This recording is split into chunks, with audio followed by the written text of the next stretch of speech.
આ પ્રશ્ન દરેક લોકોને બહુ જ પોઈન્ટ કરશે કે તમે આ બિઝનેસની શરૂઆત કેવી રીતે કરી. એકચ્યુઅલી એક ઇન્ટરેસ્ટિંગ છે એમાં પણ. લગભગ 13-14 વર્ષ પહેલાં હું ત્યારે અમદાવાદ રહેતો હતો.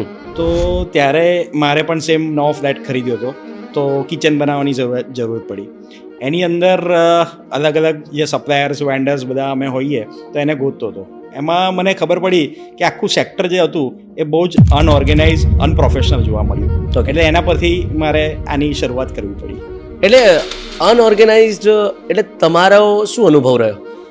અનઓર્ગેનાઇઝ એટલે જેને બી આપણે કામ આપીએ, સમજો કે કોઈ એક વેન્ડરને આપણે કામ આપ્યું છે, બરાબર છે, તો દર બીજા દિવસે એક લિસ્ટ પકડાવશે તમારા હાથમાં, એક ચિઠ્ઠી આપશે, સાહેબ આટલી એક વસ્તુ મને લાવી આપો ને, મને આ વસ્તુ કરી આપો ને.